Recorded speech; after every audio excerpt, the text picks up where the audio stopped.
Have you ever answered a question that seemed innocent, only to realize it was a trap? Manipulators don't always lie with words. Sometimes they lie with questions. Questions meant to make you doubt, apologize, or submit. The Stoics called it the war of perceptions. Today, we'll uncover the 5 most dangerous ones, and more importantly, how to respond with calm, clarity, and inner strength. The last one might change the way you see people forever. Question 1. Why are you so sensitive? It sounds gentle, almost caring, but within that question hides a blade, a subtle sting disguised as curiosity, as if they're trying to understand you, when in truth, they're trying to diminish you. What they really mean is, you're weak. You're overreacting. You're the problem. This is the first weapon of gaslighting. Its purpose? To make you doubt your own perception, to push you into questioning what you feel, until you start believing your emotions have no value. Think back. Maybe one day you pointed out something unfair and someone laughed and said, "Oh, you take everything too seriously." Or at work, "Don't be dramatic, it's just business." Sometimes it even came with a smile, a light tone, as if to make you believe you were too emotional, too fragile for the real world. That wasn't compassion. It was a way to silence you, to make you doubt what you saw clearly. Your sensitivity isn't a weakness. It's your radar. It detects the cracks before everything collapses. It senses the subtleties, the invisible tensions, the dissonance that hardened minds no longer perceive. Seneca once wrote, "We suffer more in imagination than in reality." Manipulators know this. They play with that truth. They plant doubt in your mind, magnify your fears, and trap you in the idea that you are the problem. And the more you try to justify yourself, the more power you give them. But here's the truth. Sensitivity is awareness, and awareness is strength. It's what allows you to understand, to anticipate, to love deeply. So the next time someone says, "Why are you so sensitive?" look at them calmly and reply, "I'm not sensitive. I'm observant." Then ask, "Does that bother you?" You'll start to see the mask slip, because manipulators hate being seen for who they truly are. And the next question is even more insidious. Question 2. You trust me, don't you? It sounds gentle, almost reassuring. But in truth, it's not a question. It's a carefully laid trap. A trustworthy person never needs to ask for your trust. They show it, day after day, through their actions, their consistency, their integrity. Trust is built through constancy, not words. But when someone insists, "You trust me, right?" what they're really saying is, "Stop thinking. Let me decide for you." It's an invitation to shut down your discernment, to surrender your critical mind in the name of a supposed bond. Epictetus understood this well. It is impossible to learn what one thinks one already knows. Manipulators use this to make you feel guilty for being cautious. They turn your clarity into suspicion, your vigilance into offense, and little by little, they make you believe that to doubt is to betray. But the truth is the opposite. Caution isn't distrust, it's wisdom. It's what protects your integrity when words become weapons disguised as tenderness. So when someone says, "You trust me, don't you?" breathe and reply calmly, "Trust is earned through consistency. Are you asking me to ignore my judgment?" That sentence changes everything, because it restores responsibility to where it belongs. It reminds them that trust isn't demanded, it's proven. A Stoic doesn't react, he observes. He remains grounded, lucid, and in control of himself, even when others try to blur the line between care and control. And if you want to learn how to stay calm in the face of manipulation, subscribe. Each week, we explore the mental tactics that strengthen your mind and sharpen your awareness. But when clarity unsettles them, they change their strategy. Question 3. Are you accusing me of something? That's their shield, a well-rehearsed defense, a way to redirect the light so that suddenly you become the target. You ask a question, you express a doubt, and in an instant, everything turns against you.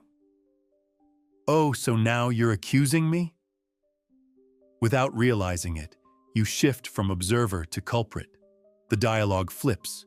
You try to clarify, but they force you to defend yourself. You justify, you apologize, you step back, while they quietly regain control. Marcus Aurelius once wrote, "The best answer to anger is silence." But Stoic silence isn't escape. It's a conscious choice. It's the decision not to feed the fire of provocation, a space of lucidity where you reclaim your breath, your balance, your strength. So next time someone says, "Are you accusing me of something?" don't rush. Watch. Observe the eyes, the posture, the tone. Wait 3 seconds, then say calmly, "Should I be?"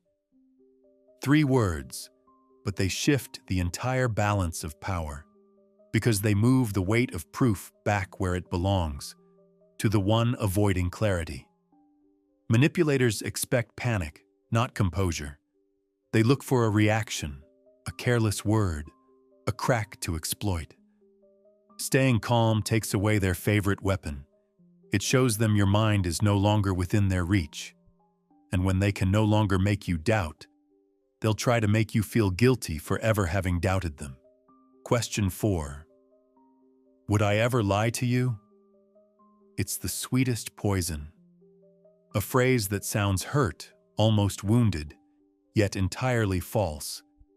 It presents itself as sincere defense, but it's really a maneuver, a subtle attempt to make you doubt your instinct, to pull you away from what you already sense.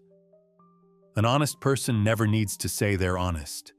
They act with integrity, quietly, consistently, without performance or justification. Only those who feel the truth closing in ask this question, hoping to divert your attention the moment you begin to see clearly. Their goal? To make you feel guilty for doubting, to convince you that your need for clarity is betrayal, that your intuition has deceived you. But in truth, it's your doubt that protects you. Seneca wrote, "If it's not true, don't say it. If it's not right, don't do it." Integrity isn't proven through words. It's revealed through actions, through consistency, through the harmony between what one says and what one does. And that's often where the masks fall, in the details, the silences, the contradictions. So when someone sighs and says, "Would I ever lie to you?" answer calmly. That's not the question. The real question is, would I know if you did? And in that moment, the lie collapses. Because deceit cannot survive lucidity. Because light always dissolves the shadow, even the one most carefully concealed. If this video helped you see things more clearly, share it with someone who might need it. You could help them notice what they no longer dared to see. But when everything else fails, they still have one last card to play. Question 5. Can't we just move on? This is their last refuge. When everything collapses, when the masks fall, they beg for peace. Come on, can we just drop it? A gentle phrase on the surface, almost weary, one that seems to call for reconciliation. But behind that plea, there is no peace. There is fear. Because what they want isn't peace, it's oblivion. They don't seek to repair or to understand. They simply want to erase what disturbs them. to close too quickly what has yet to be brought to light. What they flee isn't the conversation, it's the truth itself. Marcus Aurelius wrote, "If it's not right, don't do it. If it's not true, don't say it." And he never added, "unless it's inconvenient." Truth has no expiration date. It remains, even as time passes, even when words fade. And until it's acknowledged, the wound stays open. So when someone says, "Can't we just move on?" reply calmly, "I'll turn the page when I know what's written on it." That sentence closes the door on deceit. It puts responsibility back where it belongs. Because liars don't fear your anger. They fear your consistency, your refusal to forget too soon, your quiet determination to see things through to the end. And it's often in that moment they finally understand. You no longer play by their rules. The Stoic Shield. How to stop being controlled. Manipulators don't seek logic. They seek your emotional reaction. They want to make you feel guilty, ashamed, exhausted, but the Stoic carries a shield. Epictetus said, "Some things are within our control, and others are not." When you truly understand that boundary, you become untouchable.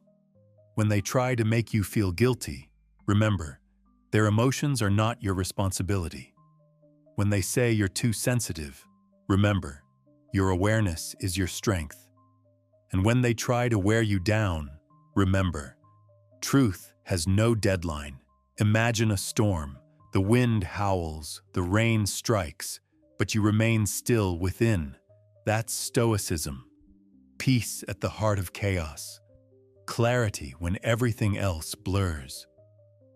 Because their greatest weapon, your reaction, only has power if you give it to them. You now know the 5 questions manipulators use to control you. Each one is a trap, but you are no longer the pawn. You are the player. The Stoic doesn't shout, doesn't justify himself. He remains steady and lets the truth speak for itself. Seneca, Epictetus, Marcus Aurelius, they all said the same thing. He who sees clearly cannot be manipulated. You are not cruel for having boundaries, nor weak for recognizing deceit. You are awake, and in a world of shadows, those who see clearly are the ones most feared. Choose clarity.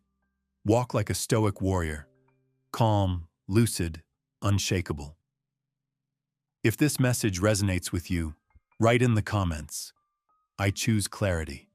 And if you want to keep strengthening your mind and your composure, subscribe so you never miss the next Stoic lessons.